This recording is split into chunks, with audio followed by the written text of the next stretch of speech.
Last video में हमने question number 15 तक बात कर ली थी और जो एजियोट्रॉपी है वो हमने डिस्कस किया था।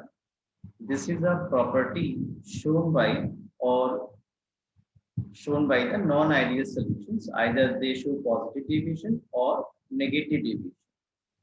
So the question number 15 answer was second option, non-ideal solutions.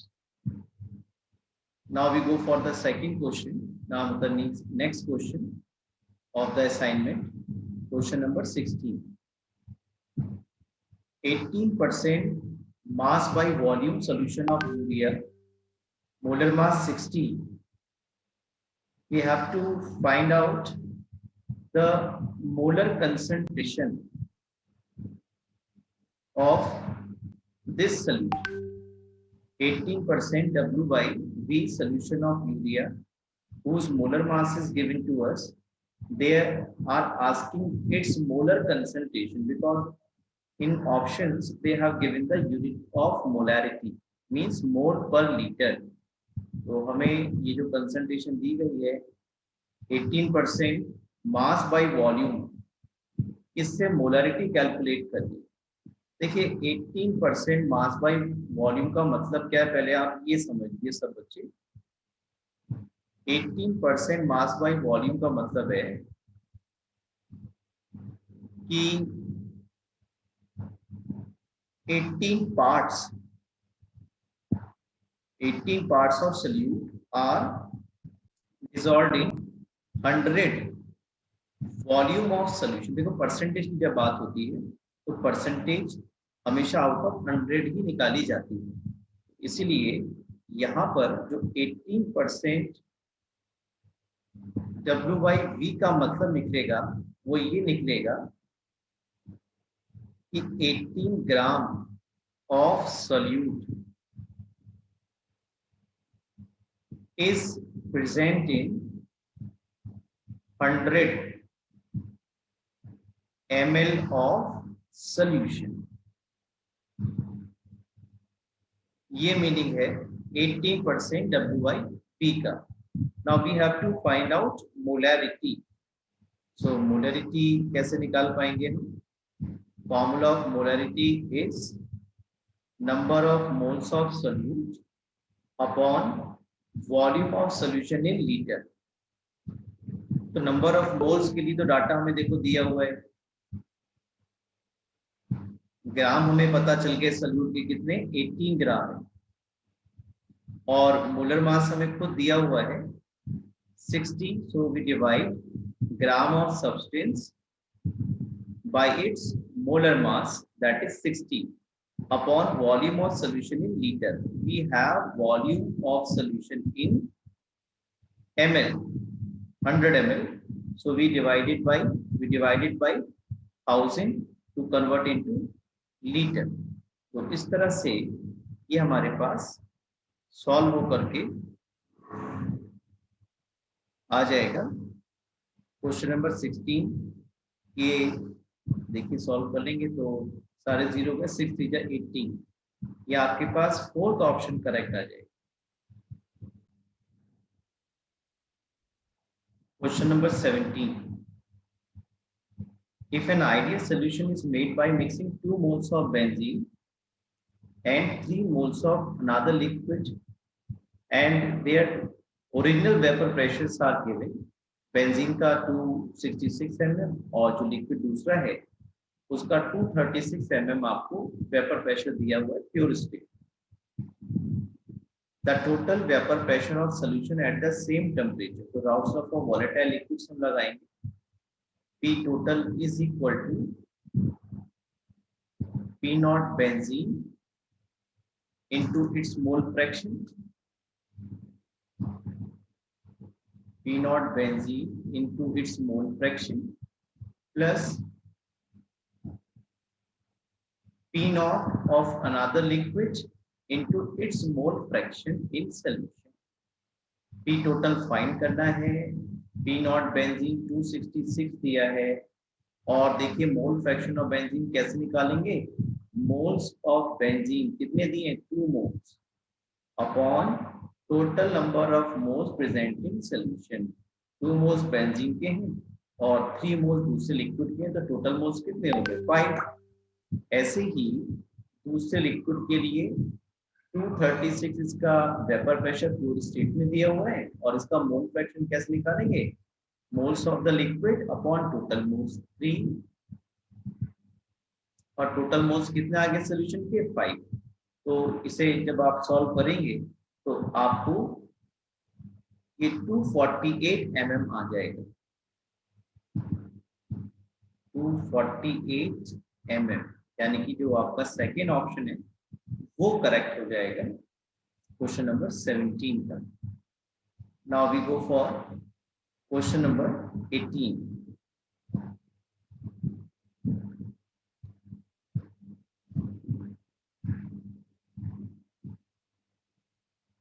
In this question, 100 ml of liquid A and 25 ml of liquid B are mixed to give a solution which does not obey Raoult's law. Does not obey Raoult's law, यानी non-ideal solution। तो non-ideal solution तो दो तरह के हो सकते हैं, either they show positive deviation और negative deviation। तो पॉजिटिव डेविएशन में क्या होता है, जो टोटल वॉल्यूम होगा सोल्यूशन का 100 + 20 125 जो दिख रहा है आना चाहिए उससे कुछ ज्यादा आएगा, और अगर नेगेटिव डेविएशन शो कर रहा है तो दोनों का जो वॉल्यूम है 125 उससे कुछ कम आएगा। यहाँ ऑप्शंस देखते हैं, विल बी 125 ml, ये तो बात गलत है, ये आइडियल होगा तब ऐसा होगा। कैन बी ग्रेटर देन और लेसर देन 125 ml, ये बात ठीक लग रही है देखो भाई। और ये थर्ड ऑप्शन में कैन बी ग्रेटर देन और लेसर देन और इक्वल टू तो नहीं हो सकता क्योंकि नॉन आइडियल है, तो इक्वल टू नहीं होगा। Will be less than 125 ml। अब अगर नेगेटिव डेविएशन शो करता तब ये कंडीशन ठीक होती। तो जितने भी ऑप्शंस आपको दिए हैं इसमें the second option is the best option, can be greater than 125 अगर पॉजिटिव डेविएशन शो करता और लेस देन 125 अगर नेगेटिव डेविएशन शो करता then. So second option is correct. Now question number 19। Pure water boils at 373 Kelvin and pure nitric acid boils at 359 Kelvin. The azeotropic mixture of water and nitric acid. So first of all, for this question we must know what type of deviation water and nitric acid combination shows. So they show negative deviation from Raoult's law. और बच्चों जो negative deviation show करेंगे Raoult's law से, they form maximum boiling azeotrophs. They form maximum boiling azeotrophs.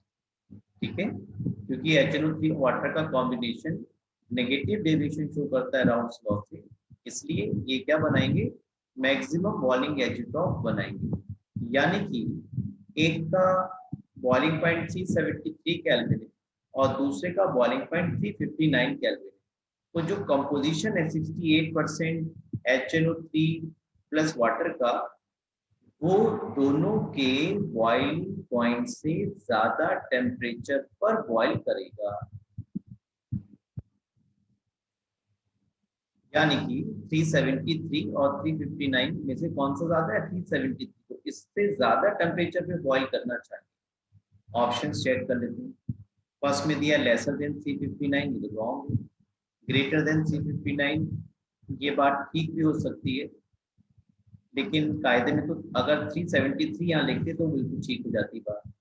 आप कह रहे हैं कि should be lesser than 373 but greater than 359, इनका कहना है 359 और 373 के इंटरमीडिएट रहेगा, यानी कि कुल मिला के ये कहना चाह रहे हैं कि 373 से कम ही रहेगा, वो गलत है, इससे ज्यादा होगा भाई।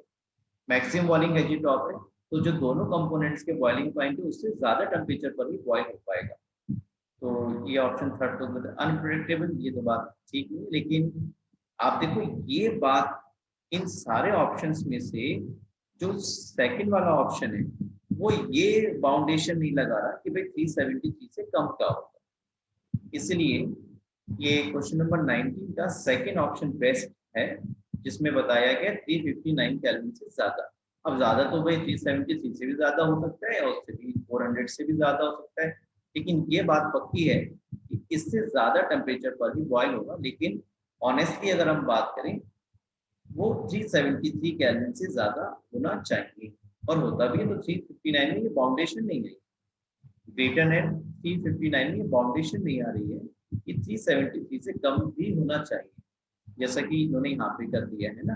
तो ये सारे ऑप्शंस में से सेकंड ऑप्शन इसका करेक्ट। नाउ क्वेश्चन नंबर 20, बड़ा इंटरेस्टिंग क्वेश्चन है, आसान क्वेश्चन है। A solution with osmotic pressure phi 1 is separated from a solution of osmotic pressure phi 2. This is the semi-permeable membrane, SPM। एक को पाई 1 बोल दिया इसका ऑस्मोटिक प्रेशर, इसका बोल दिया pi 2। SPM solvents move from pi 1 to pi 2।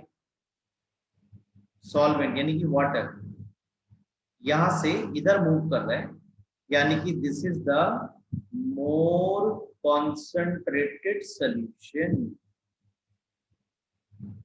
This is the more concentrated solution. और बच्चों जो मोर कॉन्सेंट्रेटेड सॉल्यूशन होता है, it has more number of solute particles, और जहां पर नंबर ऑफ सॉल्यूट पार्टिकल ज्यादा होंगे वहां ऑस्मोटिक प्रेशर भी कैसा होगा, ज्यादा होगा। इसलिए पाई 2 इज ग्रेटर देन पाई 1। फिर से समझते हैं इस बात को, क्योंकि वाटर मूव कर रहा है पाई 1 से पाई 2 की तरफ। अब वाटर कहाँ मूव करता है, ज्यादा कंसंट्रेटेड साइड सोल्यूशन की तरफ, और तब तक फ्लो करेगा, तब तक मूव करेगा जब तक कि दोनों की कंसंट्रेशन सेम ना हो जाए। तो जो मोर कंसंट्रेटेड साइड सोल्यूशन है, जाहिर सी बात है उसी में जो सॉल्यूट पार्टिकल्स का नंबर है वो कैसा होगा, ज्यादा होगा।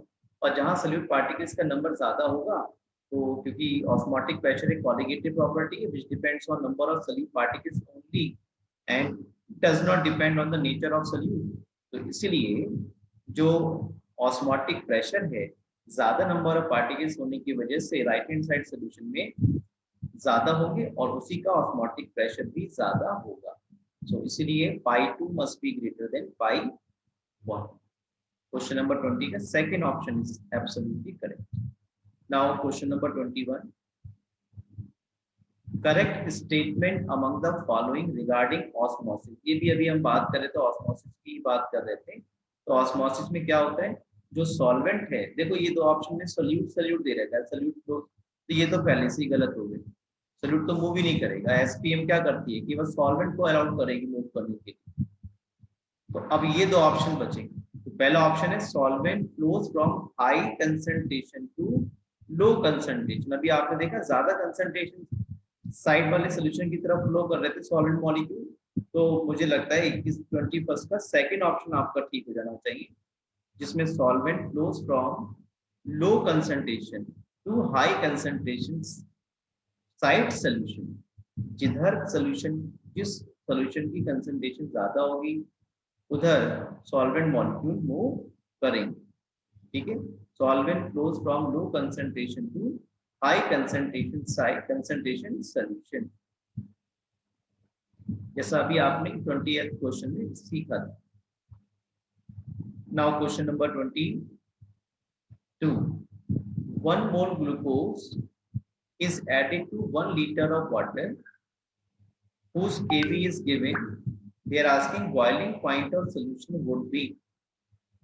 तो आप ये फॉर्मूला यूज करो सब बच्चे, delta T B is equal to A B into small M.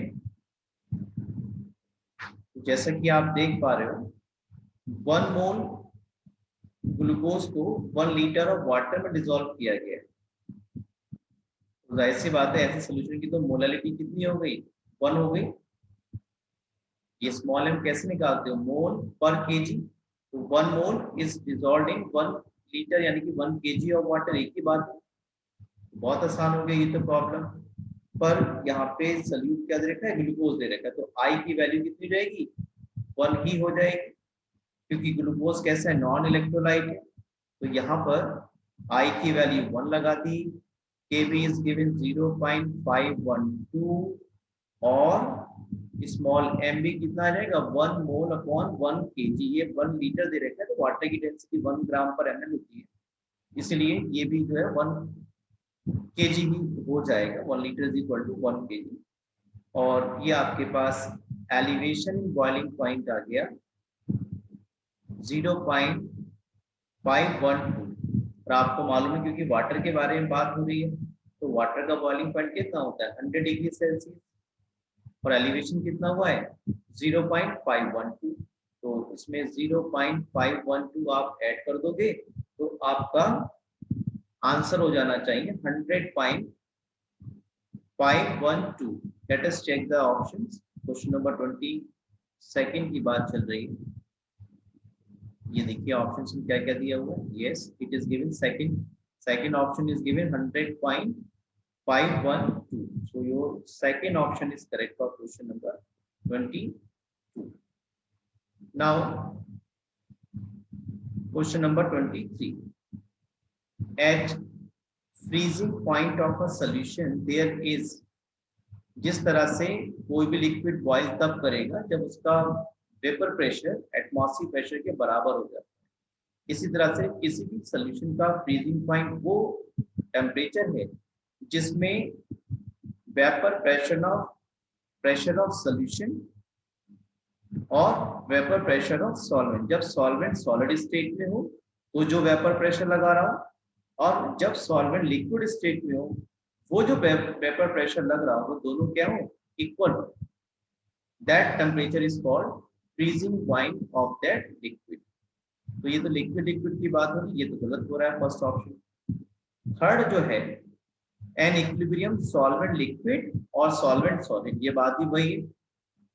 यहाँ पे इक्विलिब्रियम का मतलब है ये वेपर प्रेशर का इक्विलिब्रियम, वेपर प्रेशर ऑफ, देखो भाई यहाँ सोल्यूशन जरूर लिखा है लेकिन एक बात बहुत अच्छे से समझ लीजिए सब बच्चे, वेपर प्रेशर हमेशा सॉल्वेंट ही लगाता है। तो ये सोल्यूशन लिखने में आ जाता है लेकिन इसकी मीनिंग वही रहती है, सॉल्वेंट के वेपर प्रेशर की बात हो रही है।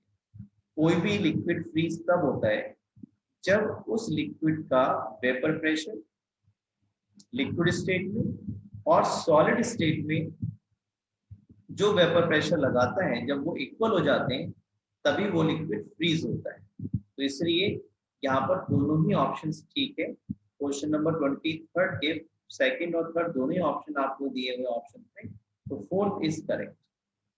ज्यादातर बच्चे इसमें जो थर्ड वाला ऑप्शन है वो लगा के आ जाते हैं क्योंकि वो क्लियर दिखता है उसको सॉल्वेंट और सॉल्वेंट, लेकिन क्योंकि हमेशा वेपर प्रेशर सॉल्वेंट का ही बनता है तो सोल्यूशन भले ही लिखा हो उसका मीनिंग सॉल्वेंट से ही रहता है।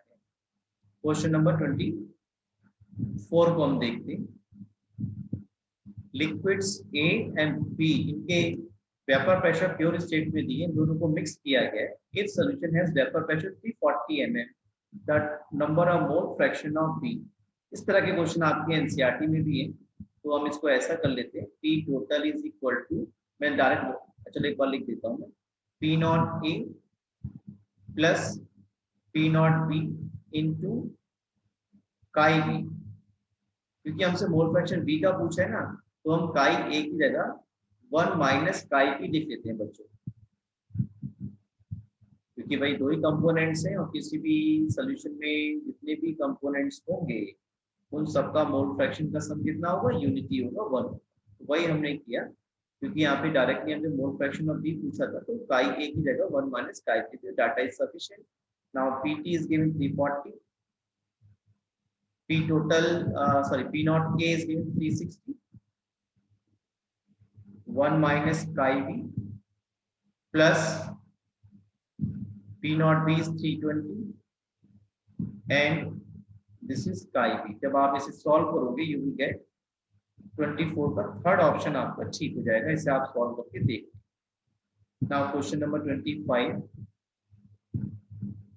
which of the following chemical entities can act as semi permeable membrane? तो आपकी जो चैप्टर नंबर 5 है, 6 है, सरफेस केमिस्ट्री, 5th चैप्टर जो सरफेस केमिस्ट्री है, उसमें दिया हुआ है कि एसपीएम जो है यूरिनरी ब्लैडर का भी बना सकते हैं, पिक का, सेलोफेन मेम्ब्रेन का भी बना सकते हैं, और ये कॉपर फेरोसाइनाइड की जो ये मेम्ब्रेन है, it can also act as semi permeable membrane. ये तीनों काम ही करेंगे। ये first option is correct one. Now question number 26, which of the following is a colligative property? तो ऑस्मोटिक प्रेशर कॉलिगेटिव प्रॉपर्टी है। रिलेटिव लोडिंग अगर यहाँ पर होता तो वो भी कॉलिगेटिव प्रॉपर्टी होता, लेकिन loading of vapour pressure is not a colligative property. यहाँ पर अगर डिप्रेशन इन फ्रीजिंग पॉइंट होता और यहाँ पर अगर एलिवेशन इन फ्रीजिंग पॉइंट होता तब वो कॉलिगेटिव प्रॉपर्टीज होती, लेकिन यहाँ पर केवल ऑस्मोटिक प्रेशर ही जो है वो कॉलिगेटिव प्रॉपर्टी है। क्वेश्चन नंबर 27 देखते हैं, which one of the following pairs of solution can expect to be isotonic? Isotonic का मतलब है जिनके ऑस्मोटिक प्रेशर्स कैसे हो, सेम हो। तो किसके सेम होंगे? जिनमें नंबर ऑफ पार्टिकल्स सेम हो सॉल्यूट के। तो ये फोर्थ ऑप्शन आपका ठीक है। देखिए कंसंट्रेशन दोनों की सेम है, यहाँ पे एक Ca2 पॉजिटिव बनेगा और 2 NO3 नेगेटिव, यानी कि 3 पार्टिकल्स बनेंगे। और यहाँ भी कितने बनेंगे? 2 Na पॉजिटिव और 1 SO4 2 नेगेटिव। यहाँ भी नंबर ऑफ पार्टिकल्स कितने बनेंगे? 3 मोल्स मिलेंगे एक मॉलिक्यूल से। तो कंसंट्रेशन क्योंकि 0.1 है तो 0.3 हो जाएगा, 0.3 हो जाएगा, क्योंकि इन दोनों की कंसंट्रेशन भी सेम है और number of solute particles on ionisation भी सेम मिलेगा। इसीलिए 27 का फोर्थ ऑप्शन ठीक हो जाएगा। बाकी ऑप्शंस में देखिए पार्टिकल्स के नंबर अलग अलग मिलेंगे, यहाँ मिलेंगे 2, यहाँ मिलेंगे 3, यहाँ मिलेंगे, यहाँ पे मिलेंगे 3, यहाँ मिलेंगे 1, यहाँ मिलेंगे 2, यहाँ मिलेंगे 1। सब में नंबर से पार्टिकल्स अलग है except 2। Question number 28, the value of ebullioscopic constant, इसको हम मोलर एलिवेशन कांस्टेंट भी बोलते हैं, वो केवल और केवल नेचर ऑफ सॉल्वेंट पे डिपेंड करता है। के बी जिसे आप बोलते हैं, डेल्टा एच ऑफ सोल्यूशन पे डिपेंड नहीं करेगा, सोल्यूट से कोई मतलब नहीं है, फ्रीजिंग पॉइंट का सोल्यूशन से मतलब नहीं है। जब भी आपने न्यूमेरिकल्स किए होंगे तो सॉल्वेंट के लिए आपको इब्यूलियोस्कोपिक कांस्टेंट या मोलर एलिवेशन कांस्टेंट की वैल्यूज ही दी होती है। क्वेश्चन नंबर 28 का second option is correct. A plant cell shrink when it is kept in, बहुत आसान सा क्वेश्चन है। देखिए ये प्लांट सेल है और ये कुछ समय बाद क्या हो गया, इसको श्रिंक हो गई। इसका मतलब क्या? इसका पानी कहाँ चला गया बेटे? सॉल्वेंट कहाँ चला गया? आउटसाइड। आउटसाइड कब जाएगा? जब बाहर कंसंट्रेशन कैसी हो? ज्यादा। जब बाहर कंसंट्रेशन ज्यादा हो ऐसे सोल्यूशन को बोलते हैं हाइपरटोनिक सोल्यूशन। क्या बोलते हैं? हाइपरटोनिक। तो हाइपरटोनिक सोल्यूशन क्योंकि होगा जिसमें कंसंट्रेशन ज्यादा है सोल्यूशन की in comparison to the plant cell.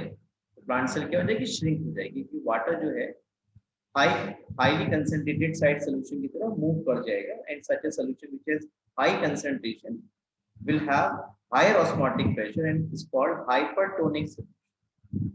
तो जो सेल का फ्लूइड है उसके कंपैरेटिवली जो बाहर लिक्विड है, बाहर जो सोल्यूशन है सॉरी, वो हाइपरटोनिक रहेगा, उसकी कंसंट्रेशन ज्यादा रहेगी। Now question number 30, benzoic acid dimerises and it's observed molecular mass और वेट बिकम कितना? क्वांटा फैक्टर आई। तो बहुत आसान है। देखिए क्वांटा फैक्टर निकालने का तरीका क्या है? Calculated molar mass upon observed molecular mass.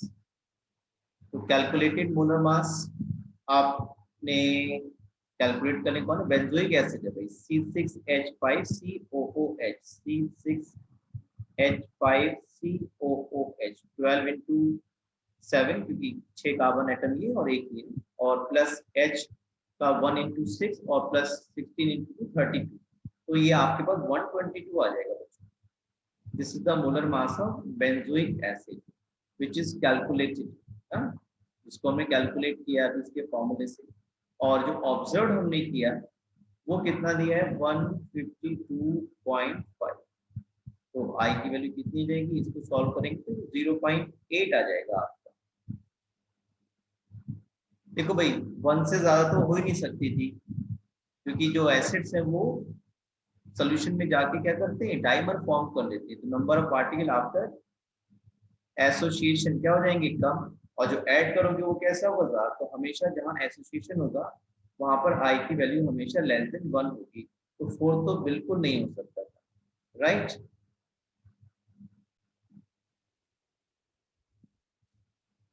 3% solution of glucose is isotonic with 1% solution of non-volatile non-electrolyte substance।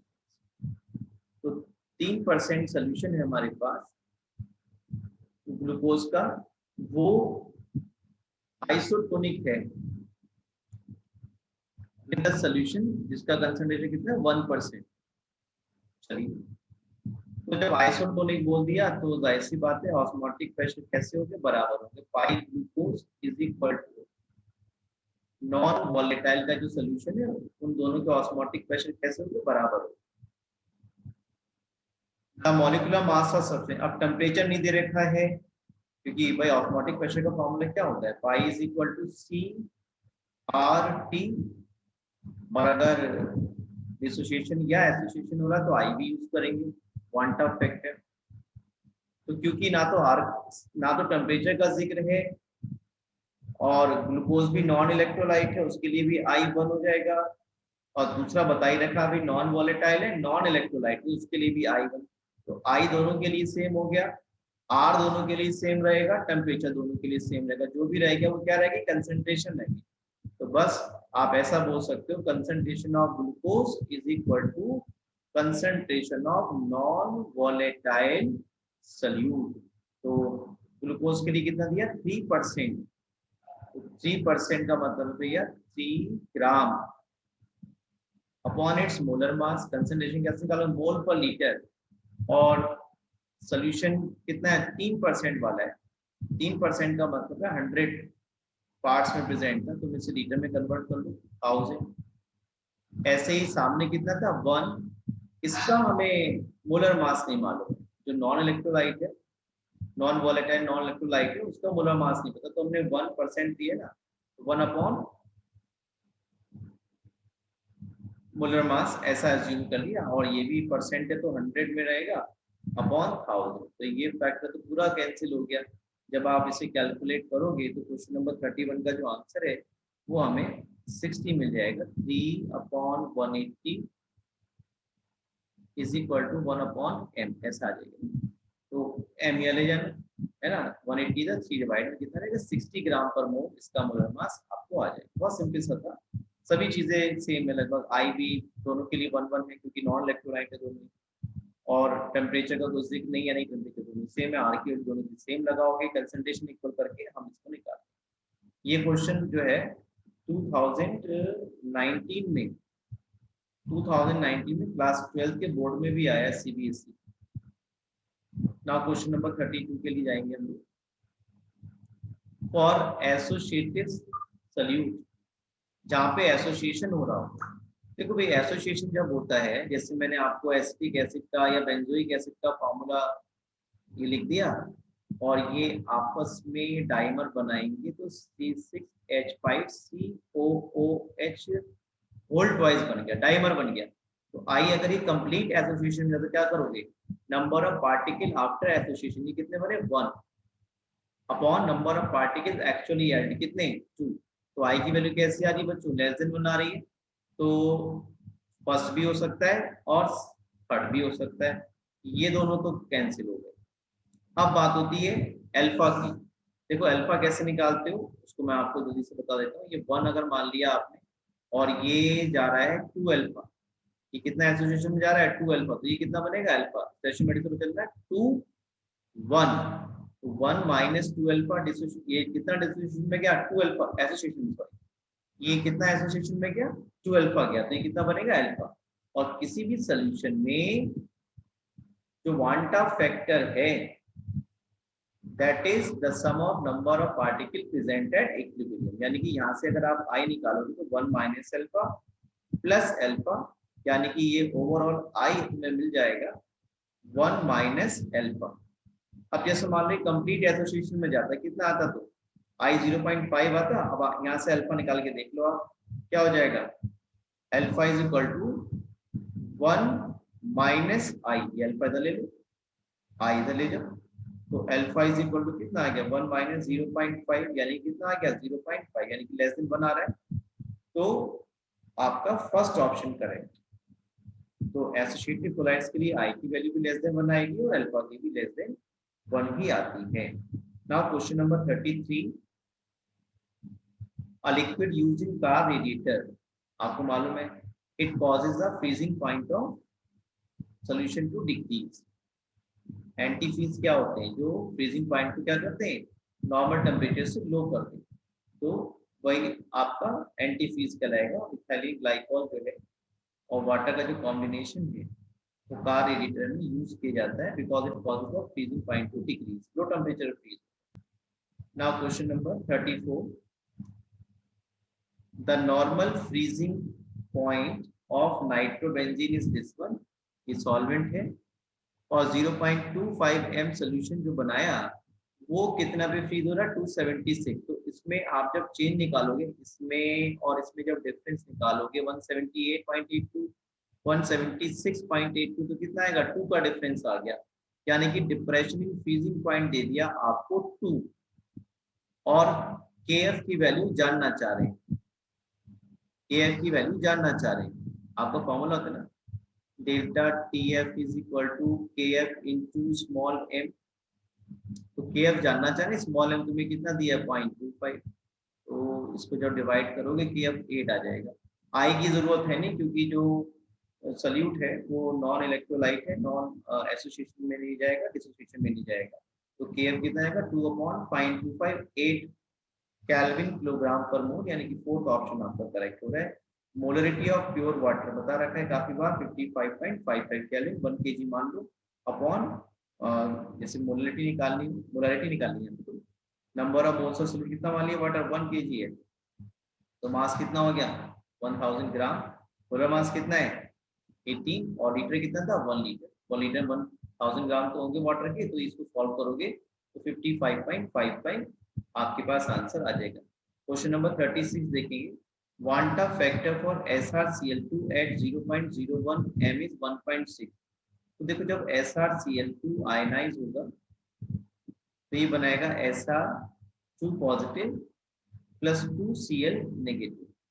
तो इसके लिए अगर आपने मान लिया कि ये 1 माइनस अल्फा डिसोसिएट हो रहा है, ये अल्फा डिसोसिएट हुआ तो ये अल्फा और ये कितना हो गया 2 अल्फा, इससे आप आई निकालोगे, अभी बताया इक्विलिब्रियम पर जो आई है वो क्या जाएगा 1 माइनस अल्फा प्लस 2 अल्फा, तो ये तो कट जाएगा 2 अल्फा और आई की वैल्यू कितनी रखी है 1.6 दे रखी है, आप दे रखा है।